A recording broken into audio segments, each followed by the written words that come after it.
अस्सलामुअलैकुम and a very good morning. जागो लाहौर में आप सबको खुश आमदीद कहते हैं। मैं हूँ मुनीब आसिफ। मैं बिल्कुल ठीक ठाक हूँ जी। उम्मीद करती हूँ आप लोग जहाँ कहीं होंगे खैरियत से होंगे, ठीक ठाक होंगे, खुशपाश होंगे और आप लोग भी हमारी तरह आज का दिन जो है वो अच्छे तरीके से मनाएंगे भी, क्योंकि आज जुम्मे का दिन है। हमारी तरफ से आप लोगों को बहुत बहुत मुबारक हो जुम्मे का दिन। और इसी के मुतालिक आज हम अपने शो में भी बात करेंगे। आपको आइडिया तो होता है कि जुम्मे का एक ख़ास जो एसेंस है या कह लें कि एक सेगमेंट होता है जिसमें हम तमाम तर उन चीज़ों के, उन मामलात के हवाले से बात कर रहे होते हैं जो हमारे दीन और दुनिया के साथ जुड़े हुए होते हैं। खैर अभी तो वो मैं नहीं बताऊंगी कि हम किसके ऊपर बात करने जा रहे हैं। अभी जो आजकल बहुत ज़्यादा प्रॉब्लम चल रही है मैं उसके ऊपर बात करना चाहूँगी, क्योंकि उससे हमारे घर के भी बहुत सारे लोग हैं, हमारे रिश्तेदार हैं जो कि बहुत ज़्यादा परेशान हैं कि ये जो पकड़ धकड़ चल रही है, फिर जो जुर्माना किया जा रहा है बहुत ज़्यादा। ठीक है, आप रूल्स एंड रेगुलेशंस के अंदर रहते हुए आप ट्रैफिक ऑर्डिनेंस लेकर आएँ। और हमें भी चाहिए कि हम जब सड़क पर जा रहे हैं, वो हाँ हम अपनी मोटरसाइकिल पर जा रहे हैं, हम गाड़ी पर जा रहे हैं, हम कोई भी व्हीकल का इस्तेमाल कर रहे हैं, तो जब हम वो सड़क पर लेकर आए हैं तो उसके कोई कवायदो ज़वाबित हैं जिनको तय करते हुए हमने अपना सफ़र तय करना है। तो वो रूल्स एंड रेगुलेशंस का ख़याल हमें भी रखना चाहिए कि हम अगर बाइक चला रहे हैं तो हम देखें कि हमने हेलमेट पहना है कि नहीं पहना है, हम ओवर स्पीडिंग तो नहीं कर रहे हैं, हम अपनी लेन लाइन का ख्याल रख रहे हैं कि नहीं रख रहे हैं। हम गाड़ी में हैं तो हम अपनी गाड़ी में सीट बेल्ट हमने पहनी है कि नहीं पहनी है, हमारी गाड़ी का जो मेंटेनेंस है, जो फिटनेस सर्टिफिकेट है वो है कि नहीं, हमने फ़िटनेस चेक करवाई है कि नहीं करवाई है। देन हमारे पास जो हमारा लाइसेंस है, हम उधर तो नहीं है किसी इशारे को तो नहीं तोड़ रहे हैं, उसकी तो खिलाफ वर्जी नहीं कर रहे हैं किसी रूल की, और साथ ही साथ ओवर स्पीडिंग तो नहीं कर रहे हैं। और आजकल जो नया ऑर्डिनेंस आया है मोटर व्हीकल ऑर्डिनेंस, जो कि सूबाई असम्बली में भी पेश किया गया है, उसमें तो काले शीशे भी हैं। अगर आपके पेपर लगा हुआ है काला शीशों के ऊपर तो उस पर भी जुर्माना है और इवन दो के क़ैद भी है। तो ये कुछ चीज़ें थी जो कि हमारे इर्द गिर्द चल रही थी। मुझे भी बहुत सारे लोग पूछ रहे थे कि ये हो क्या रहा है और इस चीज़ को क्यों नहीं केटर किया जा रहा, तो मुझे लगा कि इसको हाईलाइट करना बनता है।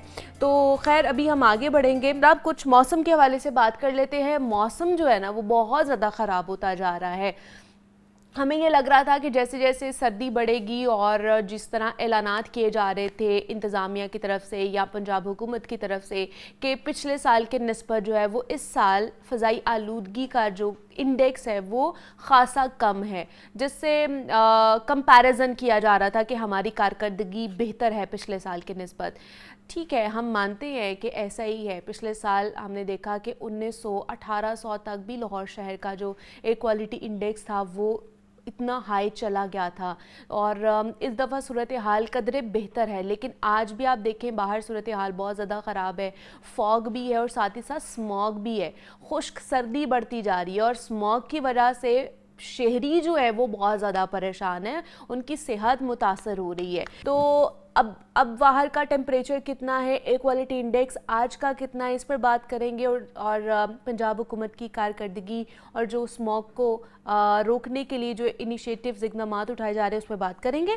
तो हमारे साथ मौजूद हैं सामिया सईद है जो फील्ड में इस वक्त मौजूद हैं, वो हमें सूरत हाल के हवाले से आगाह करेंगे और साथ ही साथ अब्दुल कादिर ने भी हमें ज्वाइन किया है, नुमाइंदा लाहौर न्यूज़ है, उनसे भी बात करेंगे। सबसे पहले सामिया की तरफ चलते हैं, उनसे ओवरऑल बात करते हैं आज के मौसम के हवाले से कि टेम्परेचर कितना रहेगा और एयर क्वालिटी इंडेक्स आज कितना बताया जा रहा है। तो सामिया हमें बताइए, लाहौर शहर एक बार फिर स्मॉग की शिद्दत इख्तियार करता जा रहा है और सर्दी भी बढ़ रही है और जो स्मॉग की सूरत हाल है वो भी बढ़ी। आज का एयर क्वालिटी इंडेक्स क्या बता रहे हैं? बिल्कुल, अगर बात की जाए शहर लाहौर में मौसम जो है वो तब्दील हो चुका है। पहले तो ये देखा जा रहा था कि फ़िज़ाई आलूदगी के डेरे शहर लाहौर में बरकरार थे, अब तो फ़िज़ाई आलूदगी के साथ साथ धुंध का राज भी बरकरार है। ताहम सर्दी की शिद्दत में भी जो है वो इजाफा रिकॉर्ड किया जा रहा है, क्योंकि रोज़ाना की बुनियाद पर टेम्परेचर जो है वो कम रिकॉर्ड किया जाता है। अगर आलूदगी के हवाले से बात की जाए तो आज जो है वो पाकिस्तान जो है वो दुनिया में दूसरे नंबर पर रिकॉर्ड किया जा रहा है और शहर में स्मोक की औसत शरह जो है वो 363 तक जा पहुँची। अलबत्ता शहर लाहौर के बाज़ इलाकों में सूरत हाल जो है वो शदीद खतरनाक है, क्योंकि बाज़ इलाके ऐसे हैं जहाँ पर एयर क्वालिटी इंडेक्स 800-900 से तजावज़ करना जो है वो अब मामूल बनकर रह गया है। तहम पंजाब हुकूमत की जानिब से जितने भी इकदाम उठाए गए थे, देखा जा रहा है कि शुरू में तो फ़िज़ाई आलूदगी को कंट्रोल करने की बेहद कोशिश की गई थी। शहरियों को भी जो है वो बार बार एयर क्वालिटी इंडेक्स के हवाले से आगाही दी जा रही थी और कहा जा रहा था कि एहतियात लाजमी बरतें, मगर उसके बावजूद भी ये देखा जा रहा है कि शहर लाहौर में आलूदगी के डेरे कम होने की बजाय रोज़ाना की बुनियाद पर बढ़ते ही दिखाई दे रहे हैं। अलबत्ता अगर मैं दर्जा हरारत की बात करूँ तो आज कम से कम दर्जा हरारत 8 जबकि ज़्यादा से ज़्यादा दर्जा हरारत 23 डिग्री सेंटीग्रेड तक जाने का इम्कान है। और महकमा मौसमियात के दादोशुमार के मुताबिक ताहाल हवा की रफ्तार महज 2 किलोमीटर फी घंटा के हिसाब से रिकॉर्ड की जा रही है, जबकि हवा में नमी का तनासब 86% तक जा पहुंचा है। अलबत्ता शहरियों को पहले कहा जा रहा था कि एहतियाती तदाबीर अपनाएं क्योंकि फ़िज़ाई आलूदगी से बचा जा सके, और अब देखा जा रहा है कि शहर लाहौर में धुंध का राज भी बरकरार है। हद निगाह कम होने के बाइस मोटरवेज को भी मुख्तलिफ मकामात से बंद कर दिया गया है। सामने आप हमारे साथ ही मौजूद रहिएगा। सामने बताई थी कि मोटरवेज को भी बंद कर दिया गया है धुंध की वजह से, और साथ ही साथ स्मॉग भी बढ़ती जा रही है। हमारे साथ अब्दुल कादिर भी हैं, उन्होंने भी हमें ज्वाइन किया, उनसे बात कर लेते हैं। ज़रा पंजाब हुकूमत की कारकर्दगी के हवाले से बात कर लेते हैं। EPA जो पूरा एक डिपार्टमेंट बनाया गया है कि किस तरह उन्होंने एनवायरनमेंट को बेहतर करना है, स्मॉग को जो है वो कंट्रोल करना है, और साथ ही साथ स्मॉग गन्स के हवाले से भी बात कर लेते हैं। अब्दुल कादिर बताइएगा, स्मॉग गन्स का भी बहुत ज़्यादा इनिशिएटिव लिया गया, उसके ऊपर भी बातचीत हो रही थी कि उससे स्मॉग में बहुत हद तक जो है ना वो कमी वाक़ई होगी। उसका बताइएगा, उसका इस्तेमाल किया जा रहा है, और ख़ासतौर पर जो EPA टीम्स हैं उनकी कारकर्दगी के हवाले से बताइए, बिकॉज़ ये तो दिन ब दिन हमारा लाहौर शहर जो है इसमें स्मॉग बढ़ती जा रही है और ये कंडीशन वर्स होती जा रही है।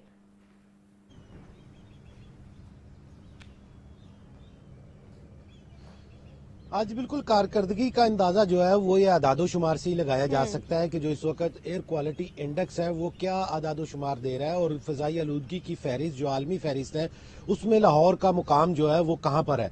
ये तमाम चीज़ें जो है वो इन महकमों की और इंतज़ामिया की कारकर्दगी को जो है वो यहाँ करती है। अगर जिस तरह आपने स्मोक गन्स की बात की, तो स्मोक गन्स जो थी वो सिर्फ और सिर्फ धूल और मिट्टी को जो है वो कंट्रोल करने में किसी हद तक जो है वो कामयाब हो सकती थी, लेकिन अगर जो इस वक्त हवा में मुअल्लक जो नाइट्रोजन और सल्फोरिक जो मुरक्कबात हैं उनको तो कंट्रोल नहीं कर सकती, क्योंकि उसमें भी अगर देखा जाए तो नमी जो है वो हवा में इस वक्त तो है, मॉइस्चर जो है वो भी है, क्योंकि धुंध में जो है वो मॉइस्चर तो होता है, लेकिन जो स्मोग है या जो एयर क्वालिटी इंडेक्स है या जो फ़ज़ाई मेयार है वो इंतहाई जो है वो गिरता जा रहा है। और इस हवाले से मुख्तलिफ इकदाम किए गए, साल भर जो है वो इकदाम किए गए, लेकिन उनका एंड रिजल्ट जो तवक्का की जा रही थी वो उस तरह दिखाई नहीं दे रहा। और इसमें कुछ जो है वो असरात मौसम के भी हैं, क्योंकि इस वक्त मौसम जो है वो बिल्कुल खुश्क है और बारिश का बिल्कुल भी जो है वो कहीं पे इम्कान दिखाई नहीं दे रहा, जिसकी वजह से हवा में जितने भी जो फ़ज़ाई जो मुरक्कबात हैं वो मुअल्लक हैं। और साथ ही साथ लाहौर के मुख्तलिफ इलाकों में जो तरक्याती काम किए जा रहे हैं वो भी जो है वो इस फ़ज़ाई आलूदगी और स्मोग में जो है वो अपनी कंट्रीब्यूशन जो है वो कर रहे हैं, क्योंकि गलियाँ, सड़कें और चौक चौराहे जो है वो बिल्कुल उखाड़ पिकार दिए गए हैं। अब्दुल कादिर बताइए, क्या सूरत हाल है? अब हुकूमत जो है इसको कंट्रोल करने के लिए क्या इकदाम उठा रही है? कोई प्लान किया गया है? ख़ासतौर पर EPA की जो टीम्स हैं वो कोई इकदाम उठा रही हैं कि नहीं उठा रही हैं कि हमारा जो एनवायरनमेंट है वो बेहतर हो जाए? आज बिल्कुल महकमा जो माहौलियात या एनवायरनमेंट प्रोटेक्शन एजेंसी है या EPA जो जिसे कहा जाता है, उसकी जानिब से जो है ओपन एयर बारबेक्यू पर पाबंदी लगाई गई। इसी तरह जो व्हीकल एमिशंस हैं उसके ऊपर खासी सख्ती की गई, और गाड़ियों के इंजन्स की चेकिंग जो है वो लाजमी करार दी गई, ताकि गाड़ियों के इंजन से निकलने वाला जो धुआं है उसको जो है वो कंट्रोल किया जा सके। व्हीकल एमिशन जो है या जो गाड़ियों की वजह से आलूदगी है उसका तनासुब भी खासा ज़्यादा होता है, लेकिन उसके बावजूद जो है वो जो फ़ज़ाई आलूदगी का जो मेयार है वो कम नहीं हो रहा है और ये बढ़ता जा रहा है। और इसकी अब एक वजह जो है वो ये भी है कि जो मैनेजमेंट है वो तमाम महकमों की आपस के जो है वो लिंक नहीं है, जिस तरह तरक्याती काम जो है वो किए जा रहे हैं। हालांकि इस मौसम में जो है वो क्योंकि बारिशें जो हैं वो नहीं हो रही हैं और साथ ही साथ मौसम खुश्क है, लोगों में जो खांसी और सांस की बीमारियों वाले लोग जो हैं उनके लिए खासा जो है वो परेशानी हो चुकी हुई है। और जो EPA की जानिब से या जो वजारत की जानिब से जो शहरियों से जो है वो कहा जाता है कि जी मास्क लगा लिया जाए और बच्चे और बुजुर्ग जो सांस के जो मरीज़ हैं वो गैर ज़रूरी जो है वो बाहर ना निकलें। इसका मतलब ये है कि जो हालात हैं वो इतने जो है वो बेहतर नहीं है। ये नहीं कहा जा सकता कि इकदामात जो हैं वो 100% जो है वो उनका रिजल्ट निकल आ चुका। बिल्कुल ऐसे ही है जनाब। एंटी स्मॉग गन्स भी काम नहीं आ रही हैं इस स्मॉग को कंट्रोल करने के हवाले से, और जितने बाकी इकदामात किए जा रहे हैं वो भी नाकाफ़ी हैं, क्योंकि ये स्मॉग जो है वो आउट ऑफ कंट्रोल होती जा रही है। और अब्दुल कादिर हमारे साथ मौजूद थे, हमें अपडेट कर रहे थे इस हवाले से। अब्दुल कादिर आपका बेहद शुक्रिया। सामिया की तरफ चलते हैं, क्योंकि वो हमें मोटरवेज़ के हवाले से बता रही थी और कि अभी तक बंद है, तो क्या सूरत हाल है वहाँ की? अभी खोला गया है मोटरवेज को कि नहीं खोला गया है? कब तक खोला जाएगा? सामिया से जान लेते हैं। सामिया बताइए हमें मोटरवेज की इस वक्त क्या सूरत हाल है और कब तक खोल दिया जाएगा मोटरवेज को? जी बिल्कुल, मैं इस वक्त बाबू साबू इंटरचेंज पर मौजूद हूँ और यहाँ पर मुनीबा ये सूरत हाल देखी जा रही है कि गाड़ियों की लंबी कतारें जो हैं वो यहाँ पर लगी हुई हैं। शहरी भी जो हैं वो परेशान हाल दिखाई दे रहे हैं, क्योंकि कल भी मोटरवे को बंद रखा गया था और आज भी यही सूरत हाल दिखाई दे रही है कि हद निगाह कम होने के बाद शहरियों की हिफाजत के लिए जो है वो मोटरवे को बंद कर दिया गया है। ताहाल मोटरवे M2 जो है वो लाहौर से कोट सरवर तक बंद कर दी गई है, और अगर मोटरवे M3 की बात की जाए तो वो भी मुख्तलिफ मकामात से बंद है। ताहम शहरियों को यही कहा जा रहा है कि तमाम तरह एहतियाती तदाबीर पर जो है वो लाजमी अमल करे। मोटरवे पुलिस से इस मुतालिक जब हमारी बात हुई कि मोटरवे कब तक खुलेगी, तो उनकी जानिब से ये कहा जा रहा है कि जैसे ही हद निगाह बेहतर होगी मोटरवे को जो है वो शहरियों के लिए खोल दिया जाएगा। ठीक है जी। सामिया सईद हमारे साथ मौजूद थी, और मोटरवेज़ को चूँकि धुंध की वजह से, विजिबिलिटी लो होने की वजह से बंद कर दिया गया था, और इस वक्त भी मोटरवेज़ बंद हैं। बताया जा रहा है कि जब विजिबिलिटी बेहतर होगी, धुंध का जो कह लें कि डेंसिटी थोड़ी कम होगी, तब मोटरवेज़ को दोबारा सफ़र के लिए खोला जाएगा। और कोई भी इस हवाले से अगर आपने सफ़र करना है, बेहतर औकात जो हैं वो दोपहर के औकात बताए जा रहे हैं, 6 बजे से पहले के औकात बताए जा रहे हैं कि आप सुबह जो है ना वो अपना सफ़र तय ज़रूर कर लें, लेकिन रात को सफ़र करते हुए एहतियात करें। और अगर आपको लगता है अगर आपने आउट ऑफ सिटी जाना है, मोटरवेज़ के थ्रू जाना है, तो मोटरवे पुलिस को उनकी हेल्पलाइन पर फ़ोन करके पूछ लें कि आया मोटरवेज़ खुली हुई हैं या नहीं खुली हुई हैं, ताकि आप को परेशानी का सामना ना करना पड़े। अभी तो सूरत हाल यही है जनाब, ये धुंध भी इसी तरह रहने वाली है और स्मॉग की सूरत हाल भी यूं ही बरकरार रहेगी जब तक बारिश नहीं बरसेगी, और बारिश बरसने के फ़िलहाल कोई भी चांसेस नहीं है। सामिया हमारे साथ मौजूद थी। सामिया आपका बेहद शुक्रिया। आगे बढ़ते हैं और कुछ महकमा हायर एजुकेशन के हवाले से बात कर लेते हैं, क्योंकि महकमा हायर एजुकेशन ने इम्तहानात की रीचेकिंग का जो तरीक़ाकार है उसको बदलने का फ़ैसला किया है। रीचेकिंग के लिए खुसूसी कमेटीज़ बनाई जाएंगी, और साथ ही साथ रीचेकिंग की जो फ़ीस है वो इस वक्त जो मौजूदा फ़ीस है उससे कई गुना बढ़ा रही हैं। क्या वजह है, क्यों ये रीचेकिंग का जो पैटर्न है, जो तरीक़ाकार है वो चेंज किया जा रहा है? अब नेक्स्ट तरीक़ाकार क्या होगा? किस तरह रीचेकिंग के लिए बच्चे अप्लाई कर सकेंगे, या क्या सारे मामले होंगे? जो कमेटी बनाई जा रही है उनमें कौन कौन से लोग शामिल होंगे, इस पर बात करेंगे। आतिफ़ परवेज़ ने हमें ज्वाइन किया है, नुमाइंदा लाहौर न्यूज़ हैं। आतिफ़, आपको खुश आमदीद कहते हैं। कैसे हैं आप? ठीक ठाक हैं? जी मैं ठीक हूँ, आप ठीक हैं? मैं बिल्कुल ठीक ठाक। आतिफ़, क्यों ये रीचेकिंग का जो तरीक़ाकार है उसको चेंज करना, इनको लगा कि हमें अब चेंज करना चाहिए, क्या वजह बनी है इसकी? देखिए, हर साल जो मैट्रिक के और इंटरमीडिएट के इम्तहानात होते हैं तो उसमें कुछ 40 लाख के करीब बच्चे पूरे पंजाब में अपीयर होते हैं जी। तो ख़ुसूसी तौर पर बच्चों की कोशिश होती है प्री इंजीनियरिंग, प्री मेडिकल में दाखिला लिया जाए, और फिर उसके बाद एक एक नंबर, एक एक पॉइंट पर जो है मुकाबला होता है। तो अक्सर हमने देखा है कि रीचेकिंग में आते हैं तो वहाँ पर दुरुस्तगी भी होती है, और बच्चों का ये शिकवे शिकायतें होती हैं कि उन्होंने जो पेपर की हल किया था वो ठीक था, जो पेपर मार्कर है उसने दुरुस्त होने के बावजूद जो है पेपर को ठीक तरीके से एवेलुएट नहीं किया। वो सवाल जो है अगर 5 नंबर का था, पेपर जो मार्कर है उसने 3 नंबर दिए, लेकिन बनते उसके 4 या 4.5 थे। तो ये इस तरह की शिकायतें आती थी। तो इसको देखते हुए, और ये कई सालों से, ये सिर्फ पिछले साल या उससे पिछले साल या 3 साल या 4 साल की बात नहीं है, कई सालों से ऐसा ही चलता आ रहा है। क्योंकि लाहौर बोर्ड की जानिब से एक फ़ैसला जो हाई कोर्ट से सुप्रीम कोर्ट से ले रखा है, जिसमें कहा गया है कि एक दफ़ा जो पेपर एवेलुएट कर दिया जो सवालात की वैल्यूएशन पेपर मार्कर ने कर दी उसमें तब्दीली नहीं हो सकती।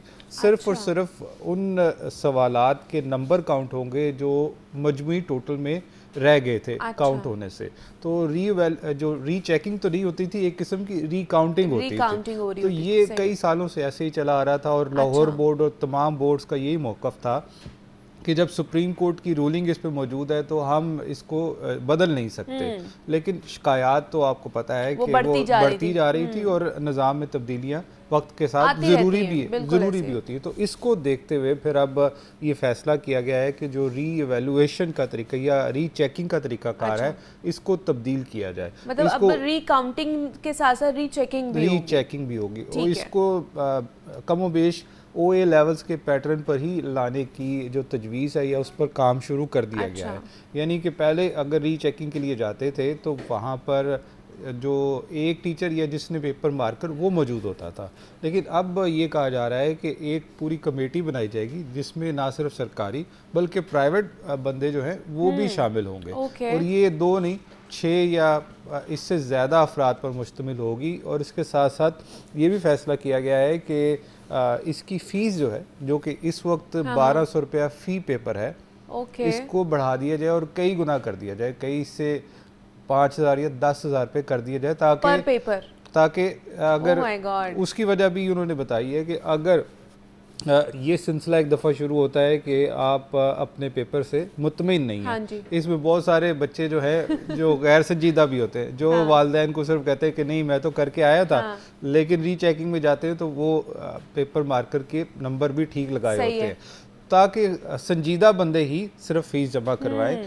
और जब एक दफ़ा उनका दावा दुरुस्त हो जाता है कि यानी कि पेपर में गलतियां साबित हो जाती हैं तो फिर वो फ़ीस वापस हो जाएगी, वो उनको रिटर्न बैक हो जाएगी। लेकिन ये ना हो कि हर कोई जो है दरख्वास्त जमा करवा दे।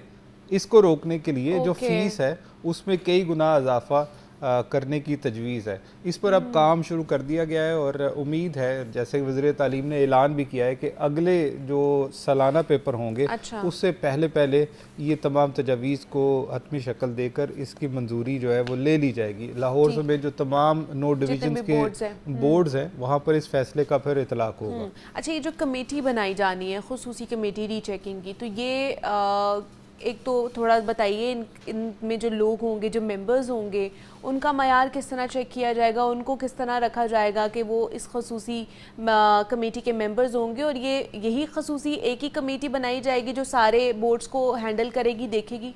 देखिए, इसमें जो इब्तदाई तौर पर जो तजावीज़ सामने आई हैं उसमें वक्त के साथ साथ तब्दीलियाँ भी आएंगी, लेकिन बुनियादी जो अभी तक तजावीज़ सामने आई है इसमें हर सब्जेक्ट एक्सपर्ट जो है उनको इस कमेटी में रखा जाएगा। ना सिर्फ सरकारी स्कूलों के या कॉलेजेस के बल्कि प्राइवेट अफराद जो हैं वो भी इसको देखेंगे।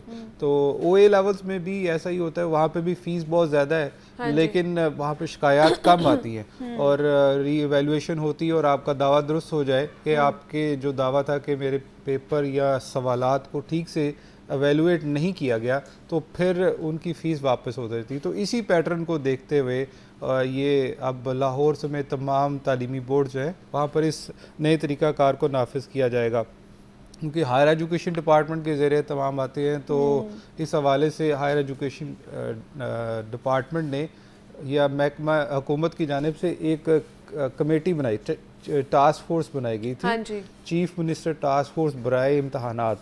तो ये उनकी जिम्मेदारी है कि ये तमाम तजावीज़ जिसकी सरबराही जो है मुजम्मिल महमूद कर रहे हैं, तो वो इस सारे प्रोसेस को जो है स्पीयर हेड कर रहे हैं, सरबराही कर रहे हैं।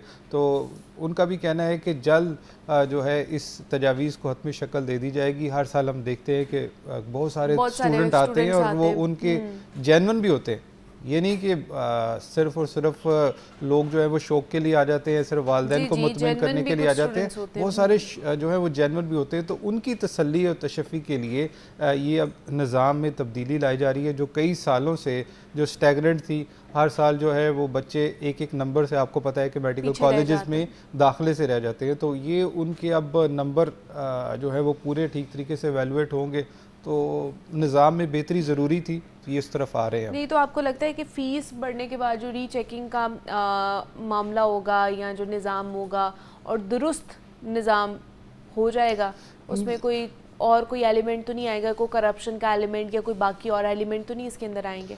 देखिए उसमें शफाफियत होगी इसके सवालात और शक व शुबे तो हर जगह पर मौजूद होते हैं, लेकिन जब वो एक्सपर्ट की टीम होगी उसमें एक से ज़्यादा या तीन से ज़्यादा चार से ज़्यादा बंदे मौजूद होंगे तो उसको मैनेज करना ज़्यादा मुश्किल हो जाएगा बनिस्बत कि अगर आप एक या दो अफराद को ख़रीदना चाहते हैं या उनको रिश्वत देना चाहते हैं वो आसान होता है। जब एक कमेटी मौजूद होगी जिसमें 6 से 7 अफराद मौजूद होंगे, प्राइवेट अफराद को भी रखा जाएगा, तो उसके ऊपर कम शक किया जा सकता है, यानी कि उसके नतायज जो वो रीवैल्यूएशन करेंगे उसके नतायज बेहतर होंगे और उम्मीद करते हैं कि स्टूडेंट इससे मुतमिन भी होंगे, क्योंकि अगर ये सिलसिला एक जगह से नहीं रुकता तो फिर वो यानी कि एक कमेटी से नहीं और एक बंदे से नहीं आप एवेलुएट होते तो फिर वो सिलसिला चलता ही रहेगा। तो मुझे तो ये लगता है कि इब्तदाई तौर पर जिस तरीके से ये खद खाल इसके बयान किए जा रहे हैं ये बेहतरी की तरफ ही होगा, और कई सालों से या एक दहाई से जो निज़ाम चल रहा था उसके अंदर तब्दीली की भी ज़रूरत थी। तो अब हो सकता है कि ये निज़ाम लगे तो फिर उसकी ख़राबियाँ जो सामने आएंगी उसको बेहतर करने के लिए, इम्प्रूवमेंट के लिए जो बाद में तब्दीलियाँ ला दी जाए या मज़ीद उनको इम्प्रूव करने के लिए जो है तजावीज़ आएंगी और उसको चेंज कर दिया जाएगा। लेकिन ये एक अच्छा कदम है कि कई सालों बाद जो है इसमें तब्दीली लाई जा रही है। चलें जी, ये सारा मामला था महकमा हायर एजुकेशन के हवाले से हम बात कर रहे थे। आतिफ परवेज़ हमारे साथ मौजूद थे। आतिफ बहुत शुक्रिया आपका। ब्रेक लेते हैं, यहाँ पे मिलते हैं इस ब्रेक के बाद।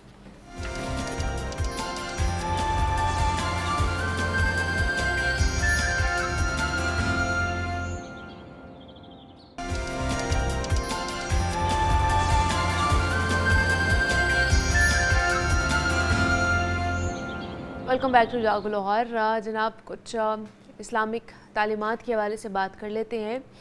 मैदान हशर वो अजीम दिन है जिसमें पूरी इंसानियत अपने रब के सामने जमा की जाएगी और क़यामत के दिन सूर फूकी जाएगी, और उसके बाद जब मुर्दा ज़िंदा होंगे तो सब नंगे पाँव, बेलिबास और खौफज़दा हालत में मैदान हशर की तरफ धकेल दिए जाएंगे। सूरज इंतहाई करीब होगा और उसकी शिद्दत से लोग अपने अपने अमाल के मुताबिक पसीने में डूबे होंगे, और ये दिन 50,000 साल का होगा, और सख्ती और जो हौलनाकी है वो हर किसी पर होगी, और वो नफ्सा नफ्सी का आलम होगा, और हर कोई जो है ना वो उस दिन अपने आप को बचाने की कोशिश कर रहा होगा, और इसी दिन नामा अमाल जो है वो तकसीम होंगे और अल्लाह ताला कामिल अदल के साथ हर छोटे बड़े अमल का हिसाब लेंगे। तो आज के प्रोग्राम में हम इसी अहम मौजू पर बात करेंगे और ये जानने की कोशिश करेंगे कि मैदान हशर का अहवाल कैसा होगा और उस दिन हकीकी कामयाबी कैसी मुमकिन हो पाएगी। और इस पर बात करने के लिए हमारे साथ स्टूडियोज़ में मौजूद हैं मुफ्ती बहराम शाहिद साहब हैं। बहराम साहब आपको खुशामदीद कहते हैं, और साथ ही साथ मुफ्ती फ़िदौर रहमान साहब ने भी हमें ज्वाइन किया है। फ़िदौर रहमान साहब आपको भी खुशामदीद कहते हैं। बहराम साहब, आप ही से मैं स्टार्ट करूँगी। मैदान हशर का अहवाल हम लोग बचपन से सुनते आ रहे हैं कहानियों की शक्ल में। हम वैसे भी घर में जो बुज़ुर्ग लोग होते हैं वो हमें बता रहे होते हैं कि किस तरह क़यामत आएगी, मैदान हशर का अहवाल क्या होगा। कुरान मजीद इस हवाले से हमें क्या तालीमात देता है कि क्या अहवाल होगा जब क़यामत आएगी, मैदान हशर में जब सब लोगों को उठाया जाएगा। बिस्मिल्लाहिर्रहमानिर्रहीम। तमाम तारीफ़ें उस अल्लाह के लिए जो ऐसा अव्वल है जिसकी इब्तिदा नहीं और ऐसा आखिर है जिसके इंतहा नहीं। दुरूद सलाम के गजरे निछावर हों सस्ती पर जो वजह तख्लीक़ कायनात हैं, और आप सल्लल्लाहु अलैहि वसल्लम की वसातत से आपकी जमी आल और जमी असहाब पे। बिलाशुबा क़यामत कायम होने से पहले भी एक क़यामत सुग़रा का मंज़र कायम होगा। जिस तरह अभी आपने इंट्रो में कहा कि सूर फूंका जाएगा ज़िंदा करने के लिए, इससे पहले सूर फूंका गया था मुर्दा करने के लिए। जब इससे पहला सूर फूंका गया था, वो जो आवाज़ आई थी उससे हर चीज़ फ़ना हो गई, हर चीज़ ख़त्म हो गई।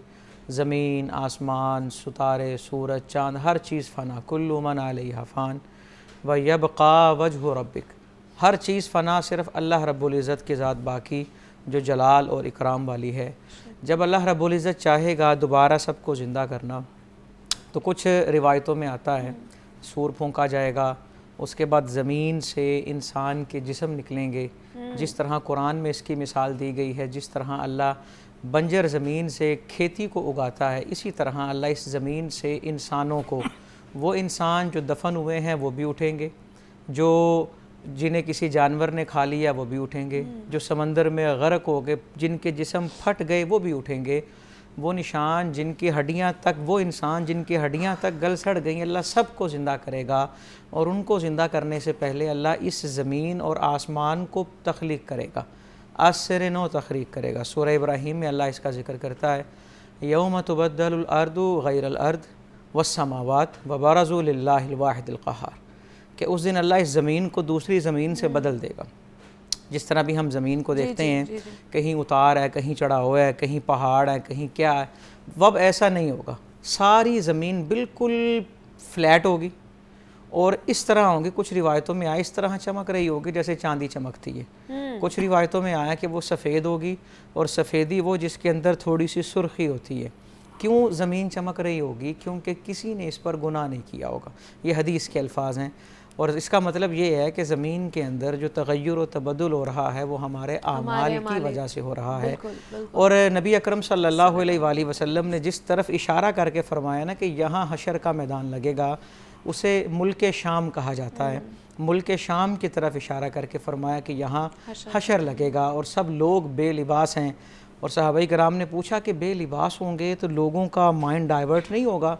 आपने फरमाया हशर की हौलनाकी इतनी होगी कि वो किसी के सतर को देख ही नहीं पाएंगे और सबको नफसा नफसी पड़ी होगी, और सब लोग, एक रिवायत में आया कि हशर के दिन ज़ाहिर है सारे जो जहाँ दफन हुआ वहीं से उठेगा, और अज़ खुद कोई साइन बोर्ड नहीं होगा, कोई मैप नहीं होगा, अज़ खुद मुल्क शाम की तरफ आएंगे, और सबको पसीना किसी को आ रहा कितना, मैक्सिमम जो स्वेटिंग की बात की गई ना, वो ज़मीन के अंदर 70 गज तक पसीना जो है वो जज्ब होगा, इतना वो शिद्दत होगी, और सूरज करीब है। और नबी आखिरुज़्ज़मा सल्लल्लाहु अलैहि वसल्लम फरमाते हैं 3 तरह से लोग मैदान हशर में जमा होंगे। कुछ लोग वो होंगे जो सवार होके आ रहे हैं अपने अपने मर्तबे के लिहाज से, अम्बिया हैं, शुहदा हैं, सुलहा हैं। कुछ लोग वो होंगे जो चल के आ रहे हैं, और कुछ लोग वो हैं जो अपने चेहरे के बल आ रहे, चेहरे से चल रहे हैं। अर्ज़ किया गया चेहरे से कैसे चलते होंगे? आपने फरमाया जो अल्लाह पैरों पे चलाने पे कादिर है वो चेहरे पे चलाने पर भी कादिर है। ये आखिरी दर्जे के वो बद लोग होंगे जो अल्लाह को मानने वाले नहीं हैं, और वो उस तरह चल रहे होंगे। और आप सल्लल्लाहु अलैहि वसल्लम ने फरमाया पैदल चलने वाला रास्ते से खारदार चीज़ को हाथों से हटा देता है, किसी छड़ी से हटा देता है। जो चल ही मुंह के बल रहा होगा वो अपने मुंह का ही सिर्फ इस्तेमाल करेगा, और ये इंतहाई हौलनाक दिन होगा। और ज़मीन जो है वो समझ लें एक ही ज़मीन, और सख्त गर्मी भी है, लेकिन इस पर अल्लाह रब्बुल इज़्ज़त की मेहरबानी होगी, अपने बंदों पर मेहरबानी होगी, करम होगा, फ़ज़ल होगा। 50,000 साल के बराबर ये दिन, ये एक दिन हो। और ये साल 365 डेज़ का नहीं है जी। इसको मैं वाज़े करता चलूँ, कुरान पाक में अल्लाह फरमा रहा है कि अल्लाह के यहाँ एक दिन तुम्हारे 1000 साल जितना होता है, तो उसको शुमार ही नहीं किया जा सकता वो दिन कितना बड़ा होगा। और ये अल्लाह की मेहरबानी होगी, फ़ज़ल होगी।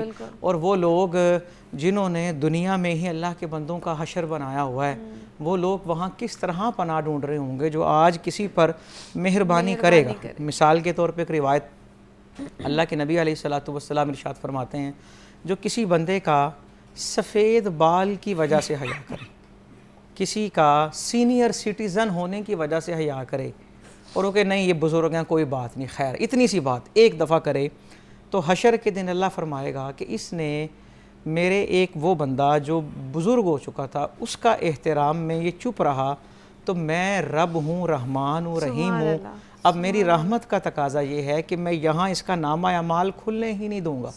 वो बात की बातें ना, खुले पता लगे मुजरिम है फिर माफ़ी होने, अल्लाह फरमा रहा है मैं नामा अमाल खुलने ही नहीं दूँगा। जो मेरी ज़ात के लिए किसी बड़े का हया करता रहा है तो मेरे से तो बड़ा है ही कोई नहीं, मेरे से ज़्यादा रहमत फरमाने वाला है ही कोई नहीं। तो ये दिन जो है ये हमारे लिए आज, वो जिस तरह कहा जाता है ना, जो बंदा आज अभी दुनिया से चला गया, मैं तो ये बता दूंगा जी अभी इतनी निशानियां रहती हैं, इतने 1000 साल रहते हैं, फिर आएगा, लेकिन अगर मैं अभी चला गया तो मेरा अशर शुरू हो गया, ठीक है, मेरा वो मामला क्यों शुरू हो गया? क्योंकि मेरे आमाल जो हैं वो ख़त्म हो गए। ठीक है। अब वही जो चीज़ें मैंने की हैं वही आगे चलती रहेंगी। मेरा जो एक दुनिया का मामला था, अब जो मैंने किया वो है खत्म हो उसे मैंने फेस करना स्टार्ट कर देना है कब्र से। तो इसलिए कुछ लोग बड़े बेबाक और नडर होके कहते हैं हशर की बात है वो देखी हशर जाएगी। में ही देखी जाएगी। ऐसा नहीं कहना चाहिए। अल्लाह के अदल को नहीं पुकारना चाहिए, ठीक है। उसके फ़ज़ल से ही उम्मीद रखनी चाहिए। और अल्लाह के फ़ज़ल के लिए ज़रूरी है कि बंदा बंदों पर फ़ज़ल करने वाला हो। बेशक ऐसे ही है, तभी अल्लाह का फजल जो है वो हमारे ऊपर नाज़िल होगा। फिदौर रहमान साहब की तरफ जाऊँगी। फिदौर साहब, जिस तरह मैदान हशर के हवाले से हम बात कर रहे हैं, उसका अहवाल थोड़ा मुफ्ती बहराम साहब ने हमारे साथ शेयर किया है।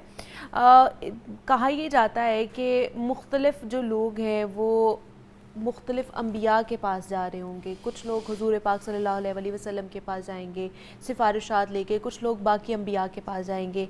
ये क्यों जाएंगे उनके पास? इन्नल हम्दुलिल्लाह वस्सलातु वस्सलामु अला मन ला नबिय्य बअदा। अऊज़ु बिल्लाहिस समीइल अलीम मिनश शैतानिर रजीम। बिस्मिल्लाहिर रहमानिर रहीम। यौम यजमउल्लाहु रुसुल फयक़ूलु माज़ा उजिबतुम क़ालू ला इल्म लना इन्नका अंता अल्लामुल ग़ुयूब। वक़द क़ाल तआला फ़ी मक़ामिन आख़र व रफ़अना लका ज़िक्रक। इंतहाई शुक्रगुज़ार हूँ हमेशा की तरह आज भी एक फ़िक्री और तरबीती उन्वान का इंतख़ाब किया गया है, और जितने भी उनावीन हैं मैं समझता हूँ कि वो सारे इसी से ही जुड़े हुए हैं। अगर अक़ीदे आखिरत आदमी का दुरुस्त हो, फ़िक्र आखिरत दुरुस्त हो, तो बाकी दुनियावी मामलात भी आदमी सही तरीक़े से अंजाम देता है।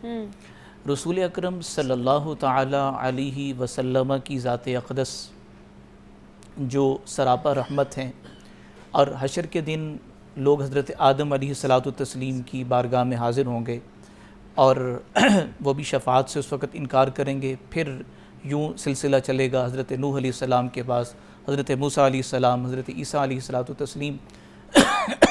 रसूल अकरम सल्लल्लाहु ताला अलैहि वसल्लम से शफ़ाअत का आगाज़ होगा।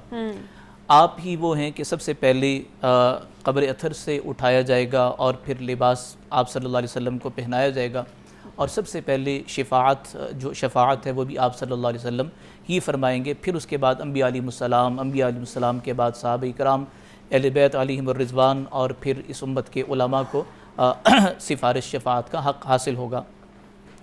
नबी करीम सल्लल्लाहु ताला अलैहि वसल्लम, अल्लाहु अकबर। आदमी अगर अहादीस को उठाकर देखता है तो जहाँ अल्लाह जल्ल वाला की क़हारियत और जबरूयत का हमें कुरान और सुन्नत से मिलता है, वहाँ रब्बुल आलमीन की सरापा रहमत भी हमें नज़र आती है। और हुज़ूर अकरम सल्लल्लाहु अलैहि वसल्लम की वाज़ेह हदीस है कि शफ़ाअती, मेरी शफ़ाअत मेरी उम्मत के मुर्तकिबीन कबीरा के लिए, जिन्होंने कबीरा गुनाह किए हैं उनके लिए। वैसे तो शफ़ाअत के उलमा ने मुख्तलिफ जो है ना वो दराजात लिखे हैं, बल्कि उस वक्त जो काफिर होंगे उनको भी शफ़ाअत इसलिए हासिल होगी रसूलुल्लाह सल्लल्लाहु अलैहि वसल्लम की कि आप सल्लल्लाहु अलैहि वसल्लम की वजह से हिसाब व किताब जल्द शुरू होगा। फिर इसी तरह से दराजात के हवाले से होगा, फ़ासिक़ व फ़ाजिर जो होंगे उनको अल्लाह ताला जन्नत अता फ़रमाएगा। मुख्तलिफ़ दराजात उलमा ने लिखे हैं। नबी करीम सल्लल्लाहु ताला अलैहि वसल्लम की वसातत और वसीले से अल्लाहु अकबर क़यामत की हौलनाकियाँ और माशर की सख्तियाँ बयान हो रही थी। तो एक बुज़ुर्ग, उन्होंने जो वाइस थे उनसे पूछा कि हज़रत ये बताइए क्या रसूलुल्लाह वहाँ होंगे? उन्होंने कहा जी वहाँ होंगे। तो अब वो एक कैफियत में डूब कर कहने लगे फिर तो अपना बेड़ा पार हो जाएगा कि रसूल अकरम सल्लल्लाहु अलैहि वसल्लम अपनी उम्मत का वहाँ ख़याल रखेंगे। और फिर हौज़े कौसर का मामला है, हर एक पैगंबर को हौज़े कौसर हासिल होगा, वो अपनी उम्मत को वहाँ से पिलाएंगे। रसूल अकरम सल्लल्लाहु अलैहि वसल्लम के हौज़े कौसर पर सबसे ज़्यादा तादाद उम्मतियों में से आपकी उम्मत की होगी। अल्लाहु अकबर। तो यहाँ ये भी अर्ज़ करता चलूँ कि कुरान मजीद बुरहान रशीद ने हशर का बयान मुख्तलिफ़ अंदाज में बयान किया, और सूरह क़यामा ने उसको बड़े दिलचस्प अंदाज में बयान किया। बला क़ादिरीन अला अन नुसव्विय बनाना, तुम ये कहते हो कि वो जोड़ और वो अज़ा हड्डियाँ कैसे वापस जोड़ी जाएंगी? जो ये उंगलियों के जो पोरे हैं, इनके जो निशान हैं, अल्लाह वापस इनको उसी तरह कर देगा। और फिर फरमाया कि अयहसबुल इंसानु अल्लन नजमा इज़ामा, वो नहीं समझते कि भाई ये क्या किस तरह की चीज़ें हैं। अल्लाह जल्ल वाला कादिर है। और यौम यक़ूलुल इंसानु यौम इदिन अयनल मफ़र, इंसान ये कहेगा कि कोई फ़रार की जगह है। कल्ला ला वज़र इला रब्बिका यौम इदिनिल मुस्तक़र युनब्बउल इंसानु यौम इदिन बिमा क़द्दम व अख़र। जो अच्छा किया, जो अपने पीछे अच्छा या बुरा छोड़ आया, सारी चीज़ें उसके सामने रख दी जाएंगी। ला युगादिरु सगीरा वला कबीरा इल्ला अहसाहा, एक राई के दाने के बराबर भी जो है ना वो उसका आगे पीछा नहीं होगा, सारी की सारी डिटेल उसके सामने, CDR जिसे कहते हैं ना, वो सब के सामने उसका जो है ना वो हाजिर कर दी जाएगी।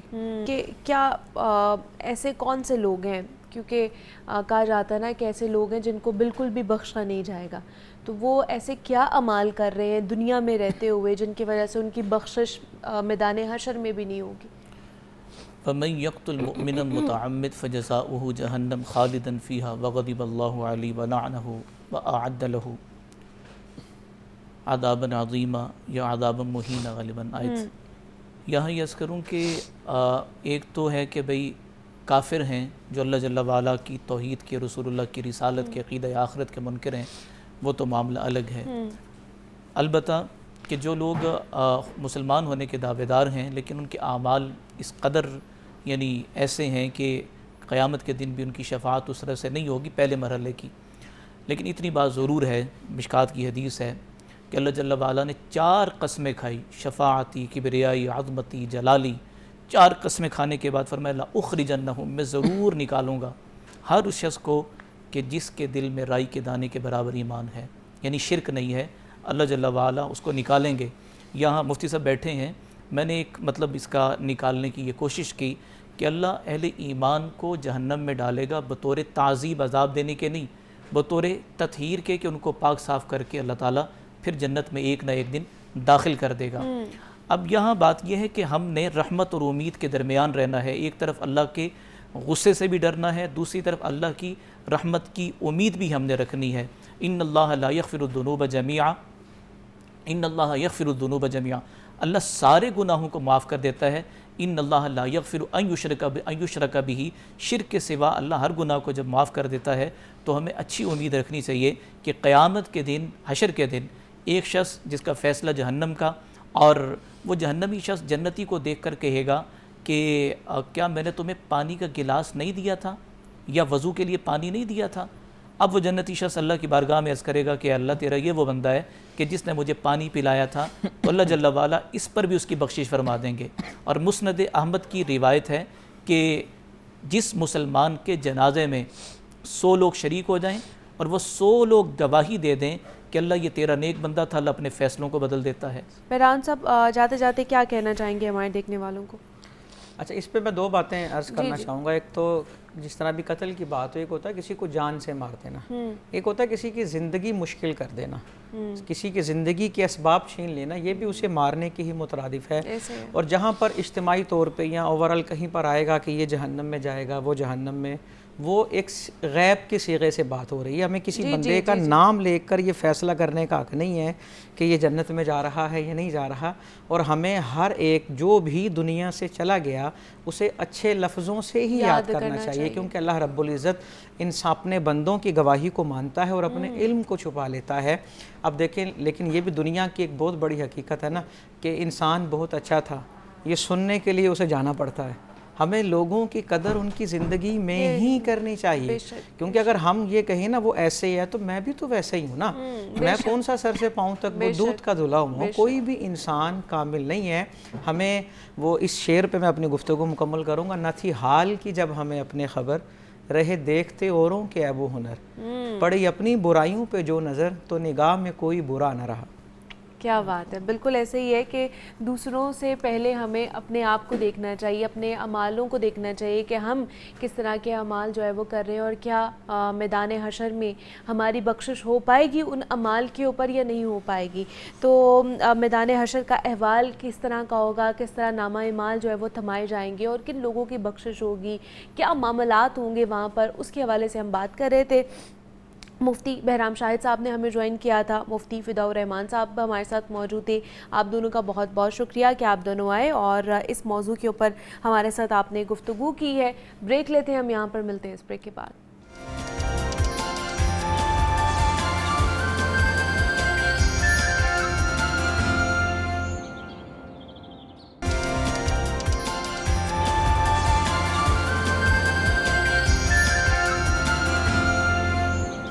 वेलकम बैक टू जागो लाहौर। जनाब, ये जितनी भी मयूरी होती है ना, खांसी कर कर के ना हमारा जीना दोभर हो गया हुआ है। हर घर में 4-5 लोग तो है ना हर टाइम खांस रहे होते हैं। उनके लिए आज का शो है, और ख़ास तौर पर जितने भी हम हर्बल तरीके इख्तियार कर रहे होते हैं घर में रहते हुए, अपनी सेहत को किस तरह हमने अच्छा रखना है, इस खांसी से कैसे जान छुड़ानी है, हमने दूसरे जो रेमेडीज़ हैं हमने वो किस तरह करनी है, उस पर बात करनी है। आपा को तो आपने देख ही लिया है, आपा छुपी तो होती नहीं है, इधर ही खड़ी होती हैं। तो आपा ने आज हमें ज्वाइन किया है, काफ़ी अर्से बाद आपने कहा होगा कि आपा आज आई हैं, और मेंशन कर लो। हाँ, इनको पकड़ लेते हैं हम, ये मिलती नहीं है हमें, लेकिन एट लास्ट हमने इनको बुला ही लिया आज।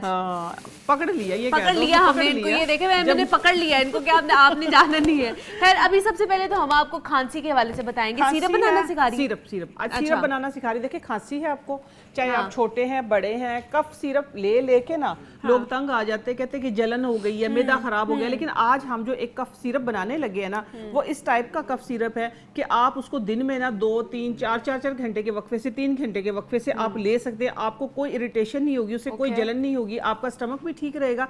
और सबसे बड़ी बात है कि आपके जो लंग्स है ना, लंग्स आपका 0 मीटर हो जाएगा। आप देखेंगे, हाँ जी, क्योंकि इरिटेशन वहां से होती है ना, स्वेलिंग होती है, बलगम होता है, रेशा होता है, या अंदर केरा पड़ रहा होता है। तो ये है कि मैं अगर आपको बताऊं इतना से ये ले, इतना से ले, नहीं, मैंने एक सोल्यूशन निकाला है कि आपको मैं सिरप क्यों ना बनाना सिखा दूं, जिसको आप बना के आप महफूज रख सकते हैं। बिल्कुल ऐसे ही है। सबसे पहले देखिए मैंने इसके अंदर डाला है ये गुड़ के साथ मैं डालूंगी पानी थोड़ा सा डाला है, उसके अंदर डाला है हमने गुड़। और गुड़ आपने वो जो पुराने वाला होता है वो वाला लिया? देसी वाला गुड़, देसी वाला गुड़, ठीक है।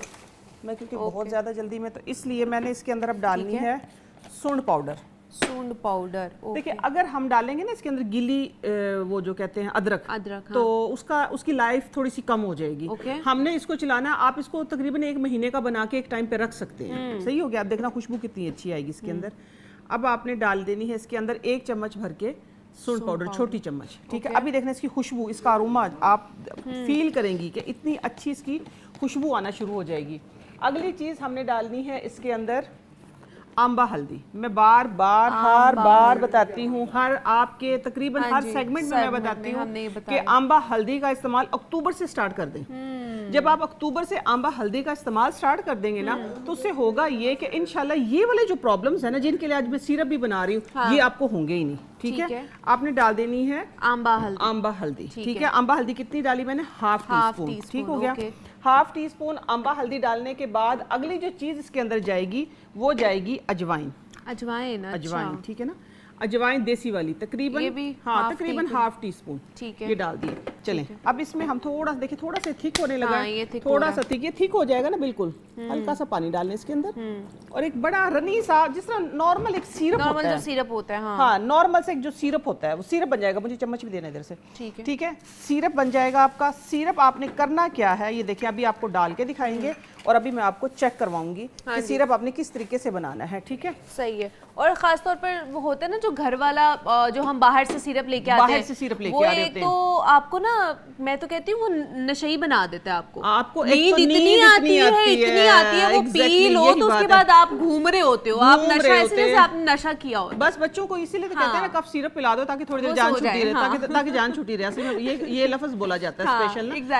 ये देखिए ये एक सिरप जो बन गया, इसके अंदर देखिए मैंने सूंड डाली है, ये आपकी इन्फ्लेमेशन को खत्म करेगी। आपके अंदर जितनी भी क्या कहते हैं ठंड लगने की वजह से नज़ला, जुकाम, खांसी, असल तो इन्फ्लेमेशन को खत्म करती है, ये आपके गट सिस्टम को क्लीन करती है। फिर गुड़ का मैं बार बार बताती हूँ कि गले को साफ करने के लिए मजदूर हजरात भी भट्टे पे भी जो होते हैं वो भी गुड़ खाते हैं, ठीक है। अजवाइन जो है आपके हाजमे के लिए अच्छी है। वैसे भी सर्दियों में अगर आप अजवाइन का कहवा पीना शुरू कर दें तो आपको ये कि सर्दी से आप वैसे ही बचे रहेंगे, सिंपल अजवाइन का। हाँ जी, अफारा, अगर एक चीज इस्तेमाल कोई करनी है ना कहवे में, तो अजवाइन का जरूर इस्तेमाल करें। अजवाइन का इस्तेमाल ये है कि आपको एक तो अफारा नहीं होने देता, आपको बाईबादी नहीं होने देता। अगली चीज जो इसके अंदर मैं अब लास्ट पे जो डालूंगी, लास्ट पे चाहे तो आप सब्ज इलायची डाल सकते हैं, चाहे तो आप सौंफ के 2 दाने डाल दिए, ठीक हो गया। हाँ ये निकाल दें, अब इसको निकाल के हम दिखाते हैं। मतलब ये हमारा सिरप रेडी हो चुका है। हाँ ओके, डाल दें। डालते हुए इसको फोकस करना किस तरीके का है ये देखिए, ये बेहतरीन किस्म का आपका, ये देखिए ऐसा ही होता है ना सिरप, जो आप सिरप इस्तेमाल करते हैं वो बिल्कुल ऐसा ही होता है। ये देखिए ये इस तरीके का आपका सिरप बनके ये रेडी हो गया है। सिरप का अब आप लोगों ने करना ये है कि इस तरीके से मिक्स करें। जब भी आपको ज़रूरत हो टीस्पून रख लें, 1 टीस्पून आप लोगों ने ले लेनी है। अच्छा ये वो वाला सिरप बना है क्या कहते हैं आपको मुनीबा, कि दिन में आप इसको 2, 3, 4 बार, हाँ खास तौर पे जिनको बहुत ज्यादा खांसी है, ठीक है, जो बेचारे इतने तंग हैं कि वो रात भर नहीं सो सकते, तो इसका तरीका ये जिस तरीके का अब ये गर्म है, तो आपने 1 टीस्पून रात को सोते हुए लास्ट डोज ले लेनी, गरम गरम ले लेनी, गरम गरम ले लेनी जितना आप बर्दाश्त कर सके, ठीक है। हाँ मतलब थोड़ा ठंडा होना, फिर मैं भी थोड़ा सा पी लूंगी, मेरी हाँ भी हाँ खांसी नहीं बिल्कुल जा रही बिल्कुल है। बिल्कुल हाँ, इसमें अगर आप इजाफी कोई चीज डालना चाहें, ठीक है ना, जो आपकी सेहत के लिए बहुत अच्छी काली है, मिर्च। वो काली मिर्च है। ठीक है। काली मिर्च क्योंकि बच्चे थोड़े से इरिटेट होंगे, इसलिए नहीं, ये बड़े अगर लें ना 12 साल से बड़े, तो आप वो थोड़ी वो सी, कर हाँ सकते आप थोड़ी सी ना काली मिर्च, ठीक है, ये काली मिर्च डाल लें इसके अंदर इस तरीके ओके। से। हाँ आप इसको ना थोड़ा सा सिप करके देखें, सिप करके देखें, चम्मच क्योंकि गर्म होगी ना, वो आपके मुंह को लगेगी एकदम से। आप जिस तरह कहवे को सिप करती है ना, इस तरीके से इसको हल्का सा ना सिप करके इसका टेस्ट देखिए, खुशबू कितनी अच्छी आ रही। आप हल्का सा सिप करके ना इसका लाइट सा माइनर सा, तो आप इसका टेस्ट जो है वो बता सकती है कि इसका टेस्ट किस कदर अच्छा हुआ है। हल्का सा देखिए, एकदम से आपका गला जो है ना, आपका गला साफ होगा, एकदम से आपका गले के अंदर जितनी भी स्वेलिंग है, चाहे टॉन्सिल्स हैं, इवन के टॉन्सिल्स की भी मैं बता रही हूँ, ठीक है। टॉन्सिल्स का एक स्पेशल भी टोटका मेरे जहन में आया, वो भी मैं बताती हूँ, बट ये है कि टॉन्सिल्स को भी ये एकदम से आपके गले को क्लीन कर देगा, ये इस कदर अच्छा। और देखें रनी फॉर्म कोई इसमें वो ऐसा नहीं मीठा- लग रहा है कि मीठा- भाई हम मीठा कोई मजे कड़वा का। पी रहे हैं या कोई हाँ। ऐसी चीज है, मीठा है, मीठा मजे का, ऐसा लग रहा है वो जैसे हम वो चाशनी नहीं बनती है चाशनी, एक्चुअली चाशनी, हाँ। बिल्कुल चाशनी की तरह। तो ये वैसे सिरप है। आप सब मीठा अपने घर में बना के रखें, ठीक है, बच्चे बड़े सब। इसको आप बड़ा जार भी, देखिए मैंने आपको डेमो के लिए छोटा सा बना के दिया है, वो देखो एंजॉय भी करी, मुंह में सौंफ का दाना आ भी आ गया, गया, वो भी सौंफ आ खा गई है। लिया। तो आप इसको ना बड़ा जार बना के रख लें, ठीक ठीक है। है। इसमें मैंने किया क्या, 100 ग्राम मैंने लिया है गुड़। हाँ। देखिए ये एक अंदाजा होता है, अगर मैं बताऊं आप आपने 50 ml पानी लेना है, आप देखिए बस इतना सा थिक हो जाए, जिस तरीके का ये थिक है, तो आप ये बना के बड़ा जार रखें, रात को हल्का सा गर्म करके दें, दिन में जिस वक्त इरिटेशन हो रही है, तो आप इसको थोड़ा सा मुंह में ले लें, आप देखेंगे कि आपका लंग्स, जिस तरह मैंने बोला है ना कि आपकी सांस की नाली जो है इंशाल्लाह ऐसी हो जाएगी जैसे एक क्लीन साफ सुथरी 100% आपकी जो भाग जाएगी, खांसी और भाग ये जाएगी। इसको कितने दिनों तक हम बना के रख सकते हैं? 1 महीने का बना एक ले, महीने खराब का? तो नहीं होगा अच्छा, ये, ये खराब नहीं नहीं, ये खराब नहीं होगा, ये चीज ऐसी है खराब नहीं होगी, क्योंकि इसके अंदर जो हमने डाल दिया ना, कोई चीज ऐसी गीली नहीं डाली। मैं चाहती तो अदरक को क्रश करके डालती, तो फिर वो वाला फिर थोड़ा पानी आ जाना, हाँ। पानी आ जाना था अदरक का। हमने ड्राई फॉर्म में हर चीज डाली है, तो वो आप इसको 1 महीने के लिए बना के रख सकते हैं। 1 महीने के लिए, हाँ। एक और मेरे पास क्वेश्चन आया था, वो मैं बता दूं क्योंकि अब जिक्र आ गया था बीच में टॉन्सिल्स का। टॉन्सिल्स के बारे में देखिए मेरे पास 2, 3, 4 बार लोगों के आए, क्योंकि बहुत सारी ऑडियंस इधर देखती है, तो इसलिए मैं बता रही, सर्दियों में बच्चों को, खास तौर पे बच्चों को बहुत मसला होता है, बड़ों को भी होता है। तो आप लोगों ने करना, ये शहतूत जो होता है ना, हाँ जी, शहतूत का पत्ता लें, ठीक है, 2 पत्ते ले लें शहतूत के, बड़े साइज के। तो उनकी जो बैक साइड है, जहां से वेन्स होती हैं, अच्छा, ठीक है, वहां से आपने करना ये है, शहतूत के पत्ते के ऊपर कैस्टर ऑयल या सरसों का तेल, कोई भी चीज लगा के उसको इस तरह सेक लें। ओके। सेक के जब वो हो जाए काबिले बर्दाश्त, तो आप फिर उसको, ये वाली जो जगह है ना, दोनों जगह पे 2 पत्ते इधर लगा के और हल्का सा कपड़ा बांध के सो जाएं। आप देखेंगे बगैर, हाँ सबसे पहली बात ये है कि दिन में कोई 4 से 6 बार गरारे करें, बगैर दवाई लिए आराम आएगा इसमें, ठीक है। आपने कोई चीज नहीं लेनी, कोई भी चीज सिर्फ लगानी है, गरारे करके गला साफ करना है, और शहतूत के 2 पत्ते इधर बांध के आप रात को हल्का सा कवर करके सो जाए। इंशाल्लाह आप देखेंगे पहले दिन 50%, दूसरे दिन 70%, इंशाल्लाह तीसरे दिन 100% आपके टॉन्सिल्स जो है वो बिल्कुल क्लियर हो जाएंगे। ओके, बिल्कुल क्लियर हो जाएंगे, बिल्कुल। ये इसी तरीके से मैं ये छोटी छोटी चीजें, छोटी छोटी टिप्स जो आपको देती हूँ, ये इनका खास जो मकसद होता है वो यही होता है। अच्छा जी, अब हम बनाएंगे एक बालों के लिए, ठीक है। बालों के लिए भी हमें चाहिए, ठीक बालों है। के लिए ये गुड़ वाला बर्तन देख सकते हैं आप, ठीक है, इसको धोने की कतई जरूरत नहीं है। अच्छा, ठीक उसी के अंदर बना लेंगे, उसी के अंदर, ठीक है। गुड़ बेशक इसके अंदर है, नो प्रॉब्लम, स्पेशल नहीं डालना, अगर है तो ठीक है डाल लेंगे, तब भी बालों के लिए ना अच्छा होता है, ये बालों के अंदर शाइन लेके आता है। हाँ जी, शाइन लेके आता है। तो जितना ये देखे ना, थोड़ा सा हाफ टी स्पून के गुड़, हाफ टी स्पून के बराबर गुड़ इसके अंदर है। हमने क्या किया है, तकरीबन 1 गिलास हम डालेंगे इसके अंदर पानी, ठीक है, ठीक हो गया। 1 गिलास हमने पानी डाल दिया। मैं जल्दी जल्दी इसलिए करती हूँ ताकि टाइम ना खत्म हो जाए, सारी बातें ताकि सारी जितनी भी रेमेडीज सारी लेके आई हैं वो आप लोगों को बता दें, सारी बातें आपके साथ हो जाएं, ठीक है। अच्छा, ये मैंने तकरीबन, देखिए मेरे पास है ये मेथी दाना जो है तकरीबन 50 ग्राम है, हम इसमें से आधा मेथी दाना डाल देंगे। सही हो गया, आधे से भी थोड़ा सा मैंने कम डाला है, सही है। इसके बाद हमने इसमें अगली चीज जो डालनी है वही तकरीबन 15 ग्राम मेथी दाना चला गया है, 15 ग्राम ही हम इसके अंदर अलसी डालेंगे, ठीक हो गया। अलसी के साथ अगली जो चीज जाएगी वो जाएगा, ये चूल्हा ऑन कर दें। ठीक है। ठीक है, अगले अलसी थोड़ा सा गुड़ डाला है मैंने इसके अंदर। ठीक है, ये वो उन बालों का मैं हाल बता रही हूँ जो गर्म पानी से धो के आपने तबाही कर ली है। ठीक है, उस चूल्हा ऑन कर दें। ठीक है, वो लाइटर चाहिए मुझे, मैं वो करवा देती हूँ। लाइटर आ जाएगा। अच्छा, इसके अलावा हमने और इसके अलावा ये देखिए, ये कड़ी पत्ता, कड़ी पत्ता आपको नजर आ रहा है, ये मैं अपने ग्रीन बेल्ट से आते हुए उतार के लेके आई। ये जो कड़ी पत्ता है ना, कड़ी पत्ता आप देखिए, मैं बालों के लिए ये इतना बड़ा जादू है कि आप लोगों की सोच से बढ़ के। अच्छा, ठीक है, ये चम्मच भी दे दें मुझे। ठीक है, कड़ी पत्ता जो है वो इतना बड़ा जादू है कि आप लोग सोच, अगर डेली के, मैं पहले इसमें डाल दूं, अगली बात करती हूँ मैं इसके समय, डंडी के समय। ठीक है, ये ले तोड़ के डाल दें इसके अंदर। ठीक है, जलाएं इसको। खुशबू देखिए है, खुशबू देख रही हो ना? अच्छा, खुशबू इसकी इतनी अच्छी है कि पूरे देखिए ना हॉल में हमारे फैल गए। खैर खैर होता है, ऐसे ही होता है। ठीक हो गया। ठीक है, थोड़ा सा पानी इसमें और डाल दे। ये ले, मैंने तकरीबन अगर आप गिनेंगे तो इसको 20 से 25 कड़ी पत्ते मैंने इसके अंदर डाल दिए हैं। ये थोड़ा सा पानी भी इसके अंदर डाल लेंगे। ठीक है, थोड़ा सा पानी। अलसी मैंने डाल ली है 15 ग्राम, 15 ग्राम मैंने लिया है मेथी दाना, और तकरीबन 25 से 30 मैंने लिए हैं कड़ी पत्ते। कड़ी पत्ते लेने के बाद थोड़ी सी गुड़ की डली इसके अंदर जो रह गई थी वही है, बट्टी छोटी सी। ठीक हो गया। अच्छा, कड़ी पत्ता अब ये पकेगा। ये किन बालों के लिए है? जो बाल डाई कर करके, और अब जो मौसम आ गया है उस मौसम में गर्म पानी से बाल धो के आप लोग बालों की तबाही कर लेते हैं। ठीक है, बाल जो बिल्कुल आप कहें ना कि जो एक्सटेंशन लगाने पे हम मजबूर हो जाते हैं कि हमें लगानी पड़ेगी। सही है, इस तरीके से मैंने अब मैं शादी एक अटेंड करके आई हूँ, मैंने देखा है ना उधर ये झगड़ा, मैंने उधर ये रोला देखा है, तो मैं उनको सबको ये बता के आई हूँ। और अब कितने दिनों में ज्यादा अगर अब मैं कहूँ ना, आज मुझे 5वां दिन आए हुए, और माशाल्लाह कॉल्स पे कॉल्स आ रही है कि उन्होंने 2 एप्लीकेशन में इससे अपने बालों को रिपेयर कर लिया है। इतना आसान तरीन ये टोटका है। अभी इसकी जेल निकलेगी, आप लोगों ने करना ये है, उस जेल को इधर से लेके, रूट से लेके और एंड तक लगाना है। लगा के तकरीबन 1 से 2 घंटे बाद आप धो लें। ठीक है। ठीक है, इसके अंदर एक और चीज प्लस अगर करनी है आप लोगों ने बालों को डाई भी करना है। ठीक है, साथ में आप कहें कि बालों का कलर भी अच्छा रहे, तो आखिरी चीज इसके अंदर क्या जाएगी? वो जाएगी चाय की पत्ती। ओह, हाँ, पत्ती, चाय की पत्ती। हाँ, अब देखेंगे ये तकरीबन ये चम्मच है। हाँ, ये चम्मच आ गई है मेरे पास। ठीक है, ये ले 1 चम्मच। ठीक है, ये ले। अब आप इसको पकाएं। चाय की पत्ती इसके अंदर डाल दी है। आप इसका कलर देखिएगा कि कितना इसका खूबसूरत कलर आएगा। और जैसे बरगंडी बाल जिनके हैं ना, जिन्होंने अपने बाल डाई करवाए हुए हैं, तो आपके वो बालों का कलर भी नहीं खराब होगा और आपके बालों का टेक्सचर भी अच्छा होगा। और जो आपकी जो जड़ जो है ये उखड़ जाती है इस तरीके से, बालों के ऊपर की सरफेस जो उखड़ जाती है, स्प्लिट एंड्स जो आ जाते हैं वो क्लियर होंगे। और ये एक आज मेरे हाथ में ये टहनी है कुदरती, इसके भी फायदे मैं बताती हूँ।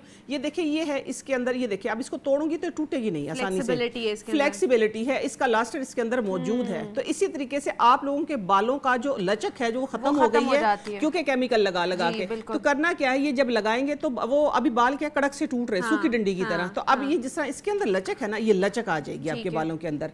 सही है, ये पक रहा है। मैं कड़ी पत्ते के आपको थोड़े से फायदे बता दूं। एक कॉलर भी यहाँ पर, उनसे बात कर लेते हैं। फिदा हुसैन है, उन्होंने कॉल किया। अस्सलाम वालेकुम। चलो ड्रॉप हो गई है, आप दोबारा से कॉल कर लें। दोबारा से कॉल कर लें। अच्छा, ये कड़ी पत्ता अगर आप डेली, कितना समय बताऊं आपको, ये वाला अगर एक हिस्सा इतना सा आगे से, ये बस इतना सा तोड़ के, या बड़े पत्ते हैं तो 5 से 6 पत्ते, अगर आप डेली खाना शुरू कर देते हैं तो ये कैल्शियम है इसके अंदर। ठीक है, क्योंकि मैं खाती हूँ। ठीक है, कैल्शियम है इसके अंदर, हड्डियों का दर्द कम करता है। दूसरा ये कि मेरी शुगर अल्हम्दुलिल्लाह मेंटेन है इससे। मेंटेन तो वैसे मैं डाइट भी अच्छी लेती हूँ और बैलेंस लेती हूँ, लेकिन ये कि इसका एक बहुत बड़ा रोल है। एक और चीज, बॉडी से इन्फ्लेमेशन खत्म करता है, खास तौर पर वो लोग जिनको पीसीओएस के वजह से प्रॉब्लम होती है महीने वाले दिन। ठीक है ना, वो कहते हैं पीसीओएस है और लेकिन महीने वाले दिन प्रॉब्लम होती है कि पेन होती है, उनको स्वेलिंग होती है। तो ये स्वेलिंग को कम करता है। अगर आप ये चीज फ्रेश देखें ना, घर में गमले में लाके लगा लें, अगर आप इसको खाएंगे डेली, तो सिर्फ ये तो प्रॉब्लम मैंने बताई है इंटरनल। ठीक है, एक्सटर्नल में इसके क्या क्या फायदे आएंगे? सबसे पहले आपके फेस के रिंकल को कम करेगा। दूसरा, आपके बालों की जो स्कैल्प जो ऊपर यूं उतरी नहीं पड़ी होती है स्कैल्प, आपने थोड़ा सा ब्रश किया और वो बाल यूं आ गए, काट के रखे हुए थे, ये उनको मजबूत करता है। और ये वाला जो आपको मैंने बता दिया है, ये पका दिया, ये जो जेल बनेगी इसके अंदर अलसी की जेल होगी, मेथरे की जेल होगी, साथ में इसके अंदर मैंने चाय की पत्ती, कोई भी चाय की पत्ती डाल दें। ठीक है, और थोड़ा सा 1 मुट्ठी भर कड़ी पत्ता आपने डाल दिया। तो ये कड़ी पत्ता और ये डालने से आप इसको रात को तकरीबन, इसका अच्छा मिनिमम टाइम जो है, मिनिमम टाइम है इसका तकरीबन 4 घंटे, मैक्सिमम आप 5 से 6 घंटे लगाएं। आप धोना शुरू कर दें, धो लें बालों को, और फिर आप देखेंगे कि आपके बालों में ना जान आ जाएगी। जो बालों की ऊपर से सरफेस उखड़ गई है ना, वो बैलेंस हो जाएगी। जाएगी। वो ऐसे जैसे आप यूं करके बनाएंगे ना बालों को, एक ख्वाहिश है कि हमारे बालों में भी हाथ हम लगाएं तो बालों में जान हो, पता लगे ऐसे ना दुपट्टे की तरह ना उड़ रहे हो बाल, तो ये बालों में इस तरह जान आएगी। ऐसे ये बन गया। अब इसको हम करते हैं, हम ये दिखाते हैं इनको, ये देखें ये थिक सी जेल बन गई है। सही हो गया, थिक जेल बन गई। हाँ ये मैं जल्दी में होती हूँ, ठीक है ना, इसलिए ये चीज़ें अनबैलेंस है। ये देखें ये एक जेल बनेगी आपकी, ये थिक जेल बन गई है, ठीक है। अच्छा, इसको आपने स्टेन करके स्टेन कर लें तो उसका जो जेल है वो आप निकाल के तो उसको एक चीज और बताऊंगी साथ में। अच्छा। ठीक है, ये स्टेन कर लिए, ये आपका एक टोनर बन गया होगा। ठीक है, ठीक है, ये टोनर बन गया आपका। अब बच गया है ये देखिए जेल नजर आ रही है ना, किस तरीके से ये थिक जेल है। ये जैसे जैसे ठंडी होगी थोड़ी थिक हो जाएगी, कंसिस्टेंसी उसकी वो बढ़ जाएगी। हाँ। अब आपको यही नजर आ रहा होगा, मैं इसके अंदर से यूं ही निकाल के दिखाती क्योंकि आप लोगों को नजर यूं ही आएगा। ये सारी चीजें आपको नजर आ रही हैं। इसके अंदर आपने थोड़ी सी दही डालनी है, तकरीबन कोई 5 से 6-7 चम्मच डाल लें, डाल के इसको ब्लेंड कर लें। ओके, ठीक है, खूब अच्छा सा सही है। ब्लेंड कर लिया। ब्लेंड करने के बाद आपने क्या करना है, इसको कपड़े से छान लें। अच्छा, कपड़े से छान लिया, इसकी जो ऊपर जो इसके पार्टिकल्स हैं वो उसमें रह जाएंगे। आप इसको एज ए हेयर मास्क लगाएं। ठीक है, हेयर मास्क के तौर पे आप लगाएंगे ना तो आपके बाल एक की जगह 2-2, 3-3, 4-4 उगेंगे। अच्छा, हाँ, हेयर ग्रोथ के लिए, हेयर ग्रोथ के लिए ये है आपके बालों की सरफेस जो डैमेज शाइनिंग के लिए, बालों के लस्टर को बहाल करने के लिए। और ये बन जाएगा दही के साथ अगर आप इसको मिलाते हैं, बन जाएगा जो हेयर ग्रोथ के लिए अच्छा है। हेयर ग्रोथ के लिए है। तो आप लोग ये करिएगा और फिर हमें इसका फीडबैक भी जरूर दीजिएगा। तो आज हमने आपको बड़ी ही बहुत ही कारआमद चीजें बताई हैं। एक तो खांसी का इलाज हमने आपको बता दिया कि घर में सिरप बना लें और खांसी को दूर भगाएं, और दूसरा अगर आपके बालों का मसला चल रहा है तो ये 2 चीजें जो है ना आप जरूर करें। और फिर आप देखिएगा मैजिक है आप लोगों के लिए। टाइम खत्म हो चुका है, इसका क्या बताना? हाँ। चलो इसका फिर अगली दफा हम बताएंगे। अगली दफा ये वो है, याद रखना, ठीक है। अगली दफा ये वो है कि ये इंशाल्लाह आपकी अगर उम्र है ना 60 साल, ये 20 साल कर देगा, ऐसा चेहरा जवान हो जाएगा। 2 चीजें सरप्राइज है। इट मींस कि हम आपा को जल्दी बुलाने वाले हैं। तो नहीं रहा जो है ना, नईमा आपा हमारे साथ मौजूद थी। नईमा आपा, आप अब याद रखने कि आपने जल्दी आना है। इंशाल्लाह। तो हमें इजाजत दीजिए, अपना बहुत सारा ख्याल रखिएगा। अल्लाह हाफिज।